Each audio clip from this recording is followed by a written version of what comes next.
Hey everybody, I'm Nick Layton. And I'm Leah Bottima. And we're the hosts of Were You Raised by Wolves? Each week we try to make the world a kinder, nicer place. Well, that's the idea, at least. I mean, we try. Have you ever wondered what to do if you're ghosted? Or what to do when a friend asks you to borrow money? Or the proper way to eat Cheetos? You know, the big questions. So please find Were You Raised by Wolves wherever you listen.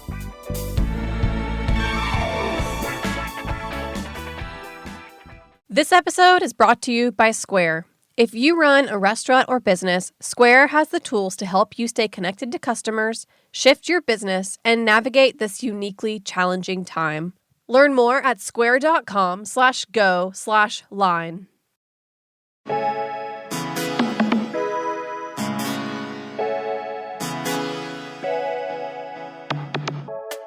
Welcome to another special episode of The Line, focusing on the COVID crisis affecting the hospitality industry. I'm your host, Eli Sussman. If you've been listening to the last few episodes, you may have noticed they focused on partners operating restaurant groups. As someone who currently runs a food business with my brother, I'm fascinated by the dynamics of running a restaurant business with a day-to-day partner. In the past two episodes are my conversations with Susan Finnegar and Mary Sue Milliken, based in Los Angeles, and then James Wayman and Dan Miser in Connecticut. Both episodes showcase thoughtful operators contemplating difficult questions and trying to forge ahead. For anyone in the industry trying to figure out how to pivot and planning to reopen, both episodes are packed with great ideas and insights. I suggest you go back and take a listen when you've got time. On today's episode, a continuation of this series with brothers and partners Benjamin and Max Goldberg, the co-owners of Strategic Hospitality in Nashville. Together, they operate and run properties all over Nashville, including the Catbird Seat, Pinewood Social, Downtown Sporting Club, the Party Line, and many more. In 2003, at just 23 years old, Benjamin opened his first project, Bar 23. In 2007, his brother Max joined up with him, and the group has been consistently growing ever since. Strategic Hospitality recently announced a partnership with Airport Restaurant Concepts, in which the company will have a 5,000 square foot presence within the massive overhaul to Nashville's International Airport. Strategic Hospitality has grown into a nationally recognized Strategic Hospitality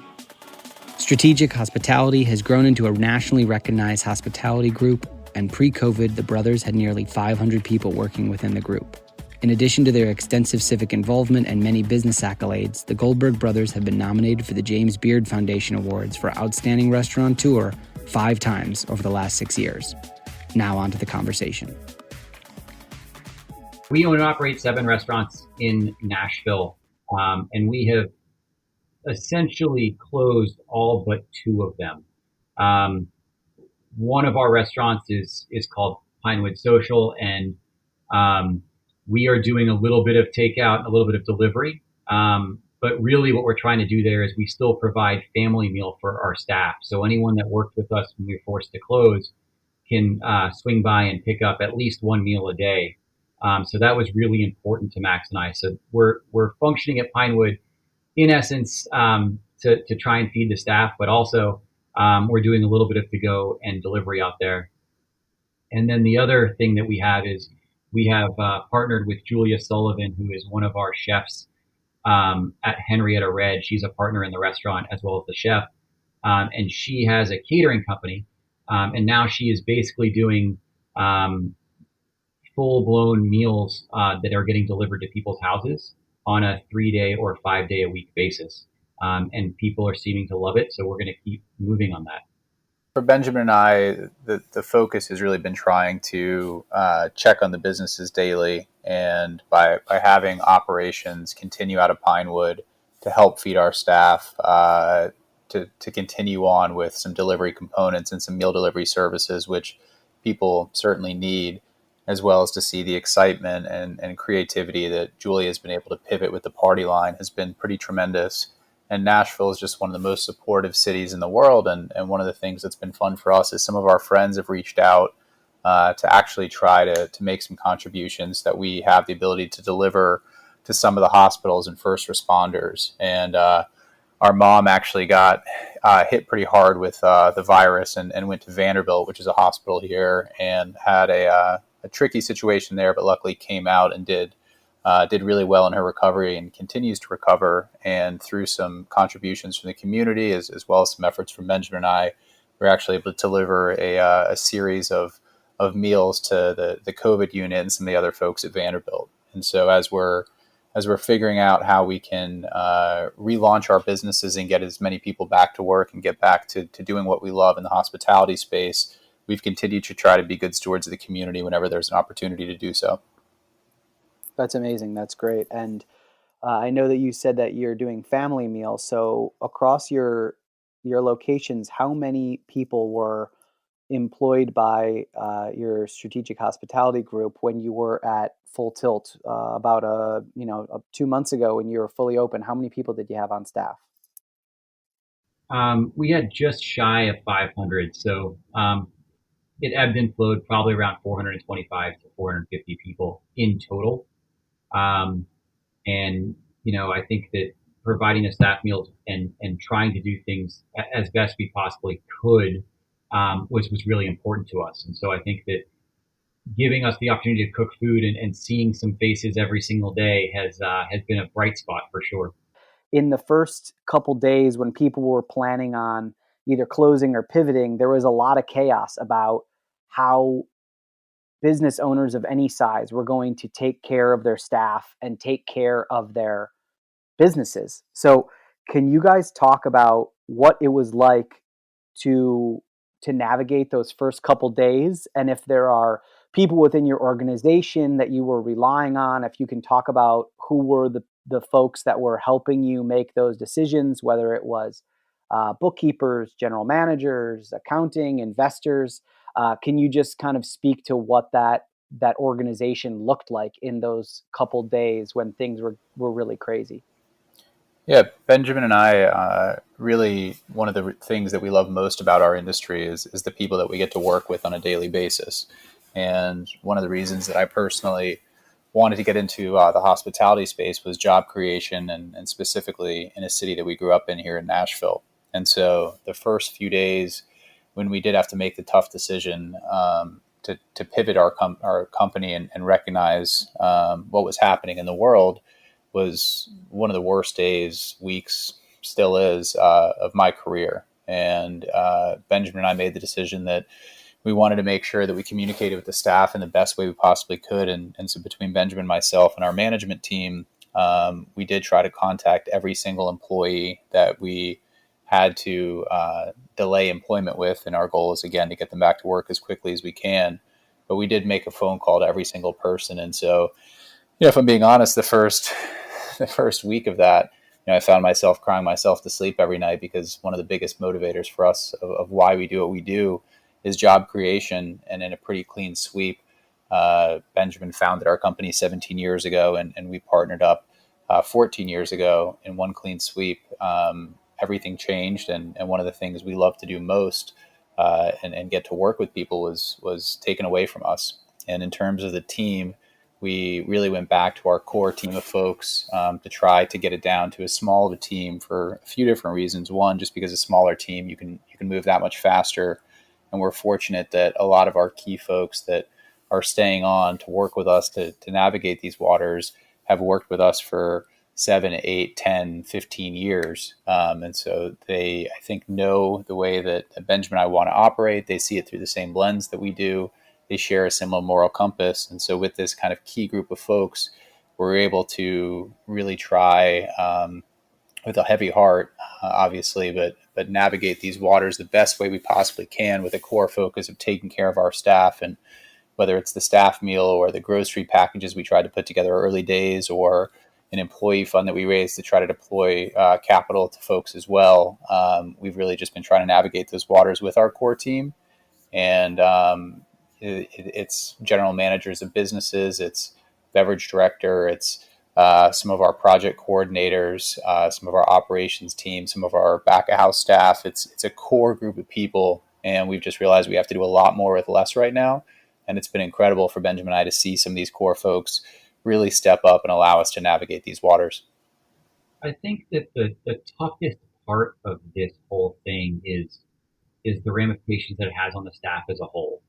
And the weirdest part about this thing is it's not like our intentions are to close the restaurants forever.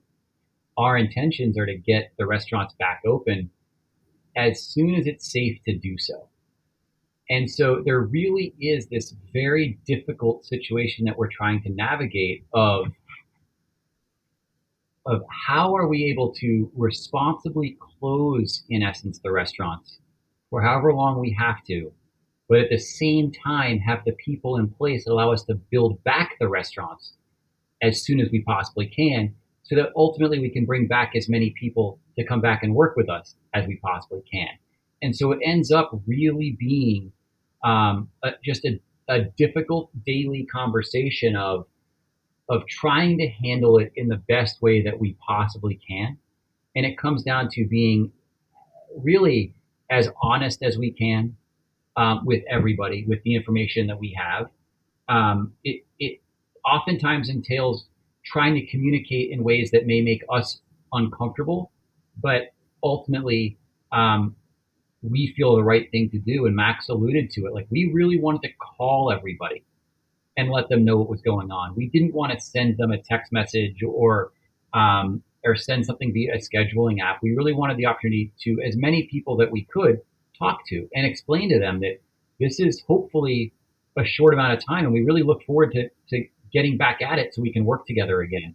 And so I think it's just a really difficult time period for the industry as a whole because of how many unknowns there are and how long it can go on. Obviously, you weren't able to keep the vast majority of the people that you had to furlough them or lay them off, and you opted to have those conversations over the phone. What was general feedback like? Were people, were they optimistic? Were they very confused? Were you fielding a lot of questions about unemployment? I imagine it was maybe all over the place, but since you couldn't keep everyone on, how did you make people feel like they were being taken care of in that moment when maybe you didn't even know how you would proceed in the next couple hours? Before we started to make those phone calls, we were pretty terrified and just really felt so personally horrible about the situation, because we truly love the people that we get to work with on a daily basis. And what we found is that our incredible staff and a culture that we worked really hard for understood the situation, I think appreciated the personal touch. We were able to answer any questions or concerns that they had at that moment. We set up a pretty good communication tool to continue to communicate with them, to let them know what the staff meal would be for the day, to make sure that they knew of things that were happening. And I think that in times of crisis, the best thing we can do is over communicate and make sure that people still feel in touch. And the response was overwhelmingly positive for us in a really bad situation. And I think that Benjamin and I, if nothing else, were inspired as folks in the hospitality space to continue to push on the things that we've tried to create in our culture. And I think it came out in what was one of our worst times that we've ever had to face in our career. Since the days are not normal anymore, I'm wondering if each of you have tried to maintain a pretty traditional work day, even if you're staying at home and you're not necessarily going and visiting the restaurants every day. Are you trying to keep consistent meetings and communications at the same time, or has everything kind of been exploded and nothing is really the same day in, day out right now? I think that a little bit of both. I think I personally have tried to keep a schedule that makes sense for the moment in time that we are. I mean, obviously there are meetings that we used to have that are just no longer relevant, but I definitely make sure that that we touch base with as many people as we can.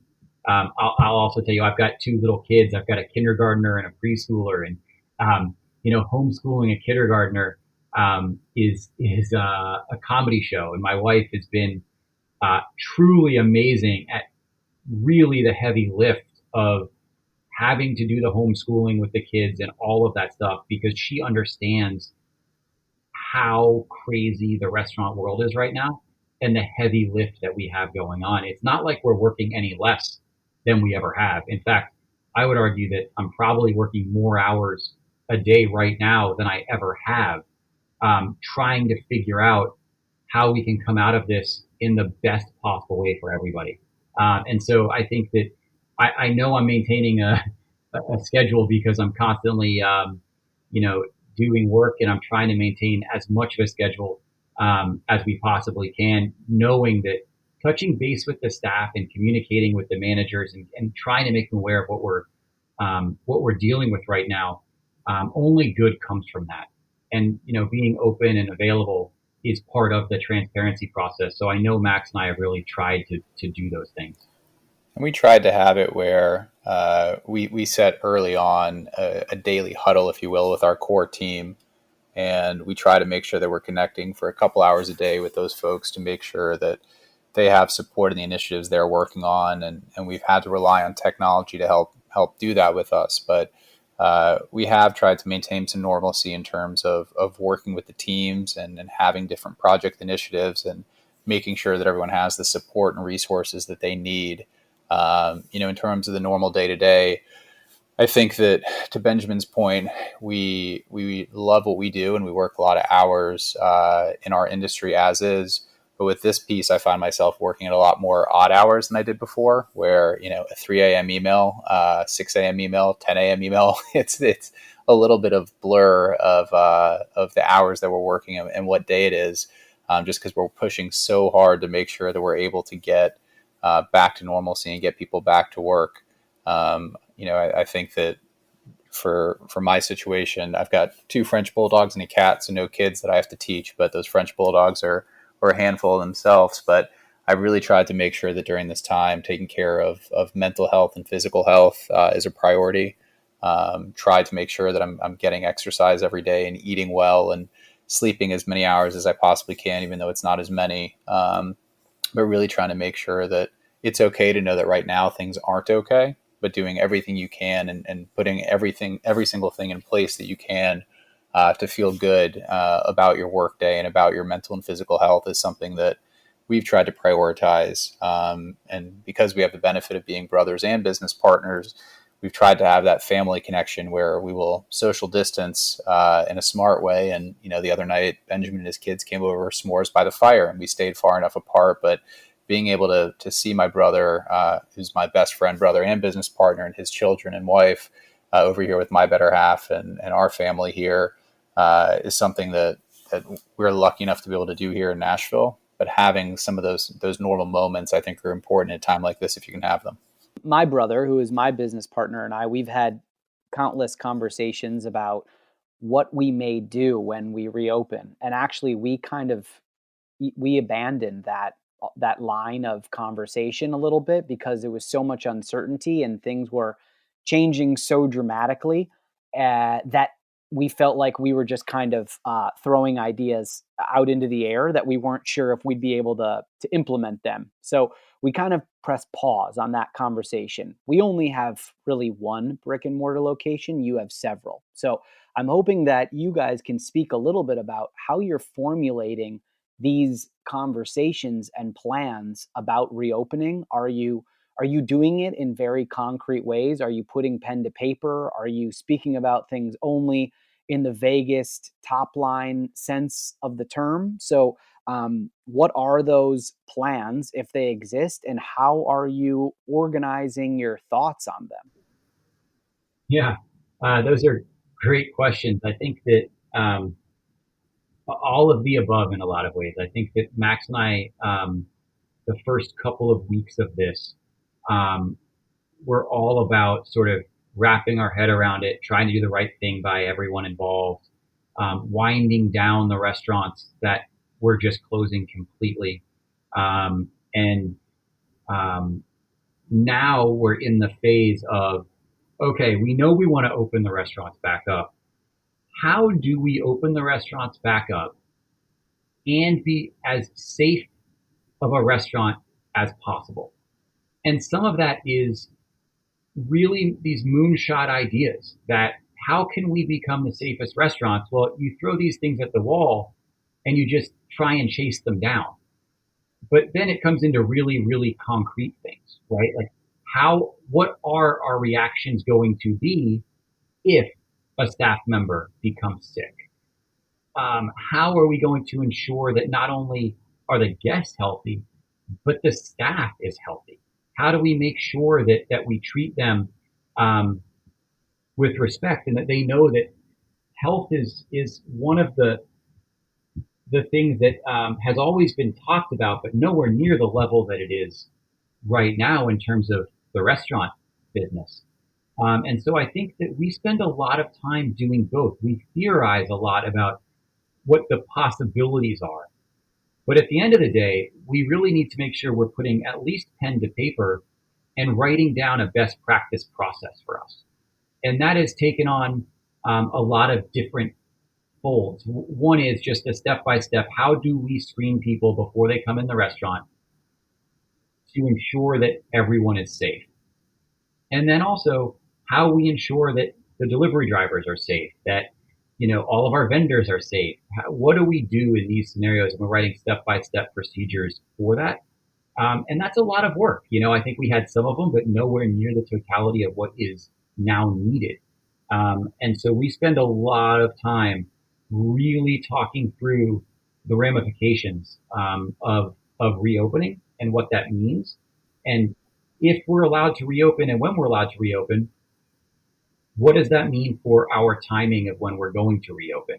I don't believe that we'll have one of the first restaurants open in the city of Nashville on the day that we're allowed to open. I think that we're going to probably have to take a little bit more time to get our legs under us to ensure that we're not racing to something and missing a step. We really, really find safety to be the absolute priority in this process for all parties involved. And so we spend considerable hours every day talking about screenings, cleaning processes, cleaning practices, what vendors are we going to use, ensuring the vendors are compliant, ensuring the staff has the right masks and the gloves. We have ample hand washing stations, even more than has ever been required. And how we make sure we're getting the products that are really hard to get, right? Like thermometers and hand sanitizer and sanitizer wipes. Like that stuff takes a while right now to get and track down. And so I think we do both of those things. We are theorizing ad nauseum, and we are putting pen to paper as best we possibly can to start writing down firm practices and policies that we can put in place so that we know that when we are allowed to open, we are doing so not only with the restaurant in mind, but with everybody's safety in mind as well, because that is ultimately the priority in this. And the reality is the goalposts on this thing keep moving. And if we go back and look at the evolution of how this has transpired essentially since maybe February when we started to really track this, it's shifted. And I think our mentality on it has shifted as well as the reality of our situation. And we're reading absolutely everything we can. We are listening to every single podcast, webinar that we possibly can. We've been speaking with folks in our peer group, medical professionals, our local government officials, our insurance providers, our banking relationships. We've really tried to, at every single angle, study, make determinations, and try to be pretty thoughtful about it, and knowing that a lot of our work just won't be relevant because this thing can shift hour to hour. But by putting in that work, I think we have a decent understanding of what the lift will be to get reopened, knowing that I agree with exactly what Benjamin just said, that the number one priority for us has been and will continue to be safety of our staff and safety of the guest. And I know that we will, as a restaurant industry, I fingers crossed, knocking on wood, will survive this and get through it and evolve and pivot. Despite the fact that it is absolutely crazy and unprecedented times. But our goal is to be able to reopen to the city that's been so good to us our entire career and have them come in and enjoy our hospitality in the absolute safest environment that they possibly can. But it's a tremendous amount of discussion. It's a tremendous amount of planning. It's a lot of work that goes nowhere. But we have a responsibility as as owners in this company to make sure that we're being as thoughtful as we possibly can, making sure that we can get our staff back to work in a safe environment with guests that can come in and feel good about their experience, not only from what we absolutely love to do in hospitality and food and drink and environment, but also know that they can be safe when they come in and eat. And I think that it's always been top of mind for us, but then seeing our mother, who Benjamin and I are very close with, go through this firsthand, we have an understanding of this maybe a little bit deeper than others. And so making sure that safety component, the day that we feel it's okay to reopen, stays top of mind for us the day we open. And that will be a core focus for us moving forward. We're going to take a quick break. Stick with us here on Heritage Radio Network. This episode is brought to you by Square. We all know that this is an incredibly challenging time for our friends running restaurants and small food businesses. With social distancing in place, people are staying home and eating in, and restaurants have had to pivot to pickup and delivery only. HRN would usually be recording our podcast from our studio inside Roberta's, but since they've had to close their dining room, they've ramped up their frozen pizza production, set up a wine and grocery shop, and seen their delivery orders skyrocket. Like Roberta's, many restaurants have been changing offerings day by day as they figure out how to best serve their customers. If you run a restaurant or small business, Square has the tools to help you adapt. One of these tools is the Square online store. It lets you set up a free online ordering page with curbside pickup and local delivery so you can keep customers safe. You can deliver orders yourself or integrate with delivery partners. Its Order Hub lets you manage all your incoming orders in one place, no matter which delivery partners you choose to use. Square has all the tools to help you stay connected to customers no matter where they are. See everything that's available by visiting square.com/go/line. Welcome back to The Line on Heritage Radio Network. Let's jump back into the conversation with the partners of Strategic Hospitality Group in Nashville. Something that the restaurant industry has been struggling with for many years, even pre-COVID, was that it really is nearly impossible in most markets, in almost any restaurant, to pay everyone what they should be making. And it is very difficult to cover your employees fully for healthcare. It's something that my brother and I have been unable to do at our restaurant, which makes us feel terrible. And it is one of the goals that we've always set for ourselves, to consider ourselves successful. I'm curious, in your businesses, as you've now had time to kind of look towards the future and reopening, have you thought a lot about not only what you may be able to pay people and what you may be able to offer them in terms of healthcare, but also what the expectations might be of your customers, and how there may be some sort of education process for them in terms of letting them know that you may be altering your prices to deal with a new world in which healthcare and the safety of your employees and paying them properly may look different than what it looked like before COVID-19? Yeah, I mean, I think that one of the things that we've spent a lot of time talking about is COVID-19 has basically reset the restaurant business completely. And one of the things that Max and I talk about a lot is there's a complete reset. So what are the things that we really want to focus on that are priorities? What can we do? How can we do this? What actually allows us to make us have the best information possible to make the best decisions possible? And we've explored all sorts of scenarios that we think will give us the best chance of success to try and make it a more equitable situation for all of the employees, front of house and back of house. And you're right, the industry as a whole has always struggled with that. And I think now that there's this whole reset, Max and I have spent a lot of time talking about what can the future hold and how can we possibly achieve that. And one of the things that's so interesting is no matter how many safety procedures and protocols we put in place, really what everyone is reliant upon is everyone being honest if they're showing any symptoms. And those symptoms are not outwardly obvious in a lot of ways. And so we need to make sure that we have systems and processes in place where staff feels comfortable coming and saying, hey, I don't think I should work today because I have X, Y, or Z. And in the past restaurant business, they're disincentivized to call out of a shift because they're sick.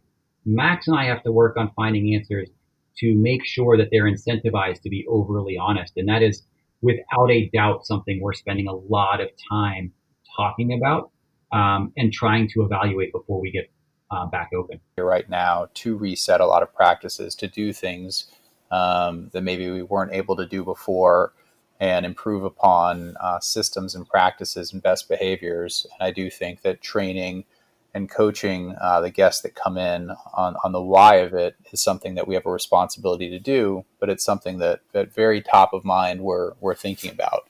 And as horrific as September 11th was, there was a fear that we weren't going to travel again and that the travel industry would be destroyed. And certainly it took a massive hit, and it was one of the absolute worst times in my life as well. But knowing that people will travel again, I think that hopefully will be similar in our industry, that people will want that suspension of disbelief to go out and enjoy, to have that incredible meal, that incredible moment, to come back into the things that we love to do the most in hospitality. But there are certain things that may become the new norms. And Benjamin alluded to it earlier about the safety component, but I also think that more so than ever, there may be a reliance on some technology components that we hadn't thought of before, changing some of our practices to make sure that staff and guests alike have safety protocols that may become the new norm. And those are things that we're thinking about and researching at this point on a daily basis. Are you guys entertaining the ideas of temping customers and employees when you reopen?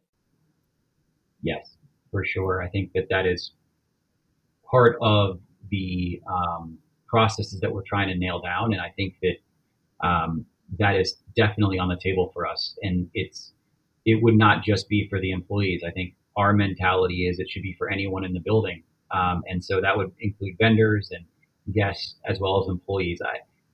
One of my concerns is, a lot of the stuff that I've read is geared on how to keep guests safe, but there are other people in the building besides just guests. And our job is to ensure that everybody is safe.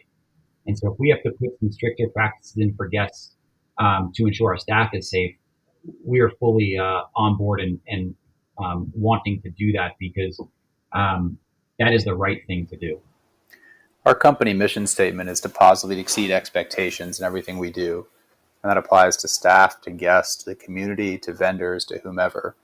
And not only are we looking at temping guests for their benefit, but as well as the staff, we're also looking at different vendor protocols. Anyone who comes into the building, we want to exceed their expectation with hospitality and what we love to do. At the same time, there are new practices that will take place where every single person that comes in will have an obligation from us to make sure that they are practicing those safety protocols. And we've actually proactively reached out to vendors to understand what they're doing to try to make sure that we form that when we do reopen, our practices are dialed in and that we can ensure safety for anyone who comes into the building and interacts with staff, guests, bowling tech, axe coach, whatever it is. We want to make sure that everyone is completely safe in what they're doing. So it's something that we're exploring, and it's everything from temperature checks to thermal cameras to working with guests more to try to understand other safety protocols. And it's something that we're studying on a daily basis through CDC guidelines, best practices that we're seeing in the industry, and truly just anything we can read, form, do, we're working on so that when we do reopen, we really want to be industry leading in safety. One of the most challenging aspects, one of the $1 million questions upon reopening is that not only may there be restrictions in place about the number of tables and seats that you can have in your establishment, right? You might have an inability to serve as many people as you did before, but also people may be reluctant to come anyways, right? Your numbers might be down just based on folks deciding that they don't necessarily want to go out as often. So with going up against those two large issues and the fact that you can't charge $50 for a martini and $80 for a steak, how can you overcome those two issues upon reopening and try to have a sustainable, productive, and profitable business when there's going to be so many things stacked against restaurant operators when we do in fact reopen? I think the reality is we have to do a lot more with less. And I think that we have to be even more mindful of every single dollar being spent so that during this time, we're maximizing as much profit as humanly possible while continuing to exceed the expectation of the guest and maintaining those safety protocols. As we've been modeling this thing out 100 different ways, we've done different revenue numbers and tried to figure out, okay, where's our sweet spot? Where is break even? Where is profitability? And what do we need to do towards that? And the reality is that we think it'll be a slow build where when we do reopen, it'll slowly build and we'll continue to see more and more people coming in. But the company that we had when we closed down will not be the same company that we have when we reopen. And we've tried to be incredibly mindful of that as we gear back up, because Benjamin and I are in this for the long haul. And, we absolutely love what we do, and we have for the past 14 years together, and for Benjamin for the past 17 years. And we want to see that continue into the future. And so making those plans, modeling those things out, and ensuring that we're being as thoughtful and prepared as we possibly can when we reopen is something that we're spending a lot of our time on. But the reality is we know that it's going to take some time. It's going to take a little bit of a burn. It's going to take a lot of work to get it back to where we were, which we hope to get to. But when we do reopen, we understand that it'll be a slow build with guests and with customers and with our staff to make sure that we can do the revenue that we need to while still maintaining quality of product, safety practices, and the hospitality. I think that what you said is not really a question. I think it's in our world more of a fact. I think that you are right. We're going to have reduced occupancy when we open. And from everything I've read, even if we're reduced to 50%, we'll still be lucky to have 50% of the tables filled, because the guests probably won't be coming back the way that they were. I think there's going to be, without a doubt, a change in that. And I think that's something that Max and I talk about all the time. And at the end of the day, I think that we don't know how this is going to play out. We don't. Max referenced it. I opened my first bar when I was 23 years old with a really good friend of mine. And I've been doing this for a long time. And to me, that's one of those things that is sort of so sad for me when I put my head on the pillow is, even when we're given the green light to open, no one really knows what that means. And so all we can do is try and put our head down and do the best job we possibly can do that gives us the best chance to be successful. And that's really however you measure success, right? I mean, successful for us might be that we don't even want to do 50% of the occupancy. We just want to make sure that we can run a business that we feel really, really good about. And I think that is the reality. And then I think from there, everything sort of moves forward. If we go into it knowing we want to run a business we're proud of, and we want to run a business that's really, really safe, then you sort of back into everything else. And you say, okay, what can we do and how can we do it? And we hope it makes sense for the long run. But I'm not sure anyone in the restaurant business knows what the long run is now. Or in the future, or even in the past. The business is tough and hard and difficult. And I think it's going to be tougher and harder and more difficult moving forward. But at the end of it all, I really hope that that the folks that we have the opportunity to work with and the folks that we have the opportunity to feed know that the heart is in the right place, and we really want to put our head down and get through this together. all of us. And that's really all we can say. We don't know what's going to happen. We don't know if anyone's even going to want to go to a restaurant in 60, 90 days. But what we do know is we want to be there ready in hopes that they do. I want to ask about the PPP and the government stimulus packages that were made available and are now hopefully going to be replenished again until everyone is given the assistance that they need. But I'm curious from the perspective of strategic hospitality, was the PPP a good program? Did you attempt or were you able to access it? And have you been able to implement it in any way if you were able to access any funds? Yeah, so the PPP, I think, has tempted to do a lot of good. I think that we were lucky to obtain some funds for some of the restaurants. And the issue that we've run into is there's not really a clear picture of what you're supposed to do with it. We know that the intent is to bring people back, but ultimately, if there's not a restaurant by the time the PPP runs out, we don't want to have to lay everyone else. We don't have to lay everyone off again. That seems cruel. So it took us about a week to sort of put the plans in place, and we're just now at the point where we feel like we can use the money with in the right ways and use the money in the way that it was intended, and then hopefully be able to come out on the other side of this with the right folks in the right places. And we know that it's an incredibly complex situation with 1,000 different layers, and it's something that I'm sure we could study for decades and still not nail a plan, even if there was all that time. But in terms of the PPP money, it certainly is something we were fortunate to get for some of our businesses. And in terms of the long-term impact of it, Benjamin and I are using it for the right reasons, what it was intended for. And I know that's not the case for all businesses, but it's something that's incredibly top of mind for us. And I think that a lot of the success of the program will come down to what is forgiven and what's defined. And it's something that we're truly studying on a daily basis and having some of our accounting folks as well try to research it. And there's still just not that clarity. But I do think that once that clarity is defined and we understand the forgiveness piece, that will be a massive deal for our industry. And hopefully it continues to move where it can become industry specific and they understand the challenges in the restaurant space and the impact that it can have. But we understand how complex it is, and hopefully it plays out the way that it was intended, and they recognize the challenges that come in with the restaurant industry specifically.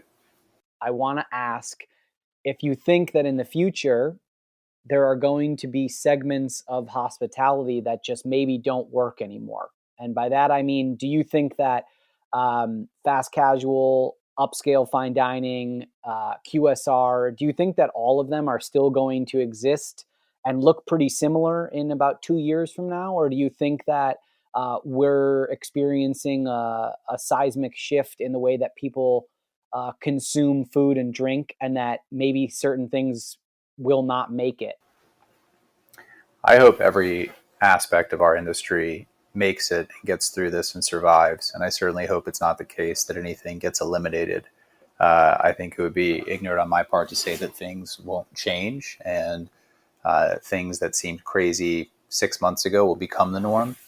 I think for me personally, and I think Benjamin would echo this as well, we've never been a company outside of some of our accounting practices that has relied on technology. And I do think that technology will play a pretty important role in the future for all different businesses, whether that's touchless payment systems or a more dedicated reservation system to help with some of the spatial pieces. I think that restaurant design and layout will be tweaked in terms of the thoughtfulness there. But I certainly I wouldn't want for anyone to any aspect of what we do across the board be impacted. I just think it's going to take a lot of tweaking and pivoting and a recognition of what the norm will be on the other side of this. And I think that we'll start to see that in new designs, layouts, and thoughtfulness and revenue numbers and spaces that people go into, and why they design them the way that they do, and what that means moving forward. Yeah, I mean, I'll just sort of follow up on Max. I will tell you, I'm not sure I'm the most qualified person to say what will or won't make it. I'm not even sure that I can tell you that we're going to make it. And so I think that there's no doubt in my mind that some things are going to change and shift, and be very different. I'm not sure that I can tell you what it's going to do industry wide. I can sort of tell you what we're planning on and what our thoughts are for us internally. But we definitely think that the guest use of restaurants is going to change. And I think the way that the staff treats and looks at the restaurants will change as well. And I hope that the changes that we're able to make as a community and in the restaurant industry are always for the better. And so I don't know what it does industry wide. Like I said, I'm not even sure we're going to make it through this on some respects, but I know that we're going to try and put our heads down to see it through. I want to close by asking you each that hopefully to focus on something positive personally that has come out of all this, which is if there's been an aspect of the business or a part of your personal life that maybe you didn't have time to think about before, and now perhaps you've had moments at home or a change of perspective. So basically, Ben, if you could go first and tell me if there's something positive that you've learned about yourself or about the business that you didn't see before, that you now have seen because of what's happened. And then Max, if you could let me know afterwards. Yeah, I think that something that I think we've seen before, and being in Nashville, is the restaurant community is so supportive of each other. And what I see so clearly now is the restaurant community is so supportive of each other to degrees that I never even thought possible. I mean, the number of people calling and texting and emailing just to check in and say, hey, how are you? What's going on? Hey, how can we help? What can we do? That is a really, really wonderful community to be a part of. And I am so proud that I get to be a part of it. And that's from everyone. That's owner and operators, front of house, back of house. That's servers that we work with that email or call or text and say, hey, I'm donating this food to these people. If you have extra food, let us know. This community of restaurant folks is truly special. And this has opened my eyes even wider than they were before. And I'm just honored and proud to be a part of it. From a personal level, I think that the restaurant business is hard. You work crazy hours, long days, a lot of things going on. On the times when I'm not sitting down worried about the restaurants, being able to spend time with the family and the kids at this point in life is something I'll never forget.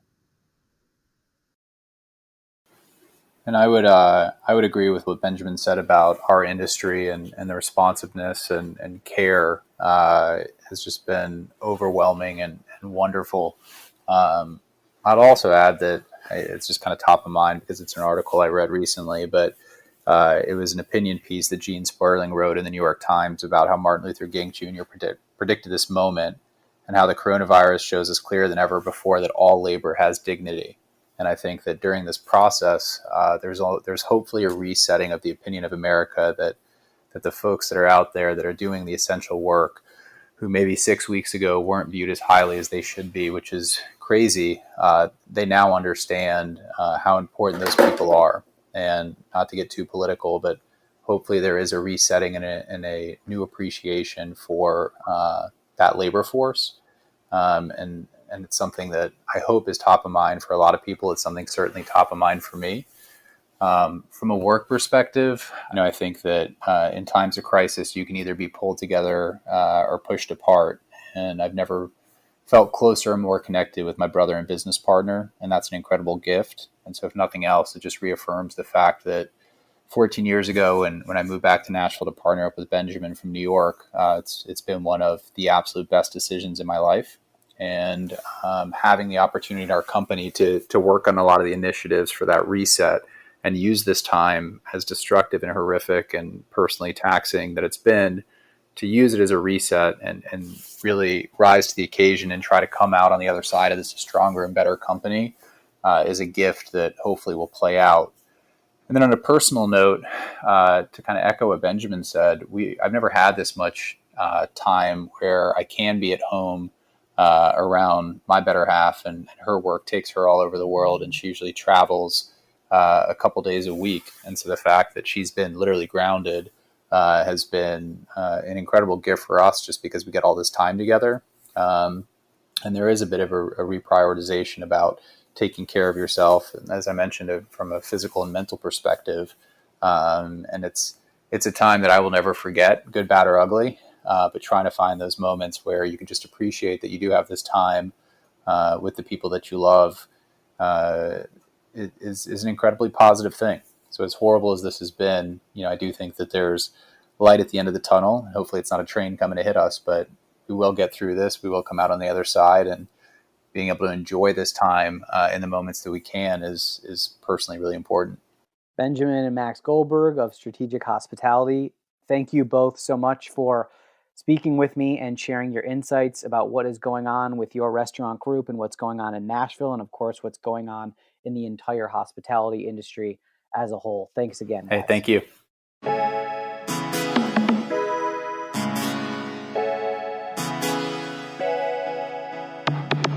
The Line is powered by Simplecast.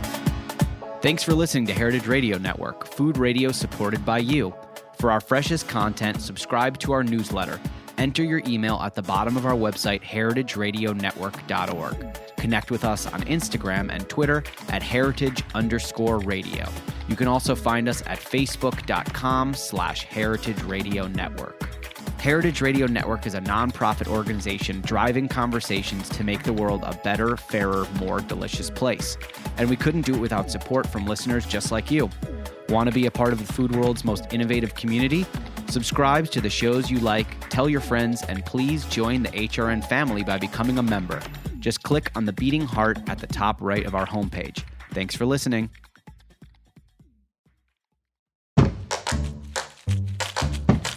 Hey, are you hungry? Well, you're in luck.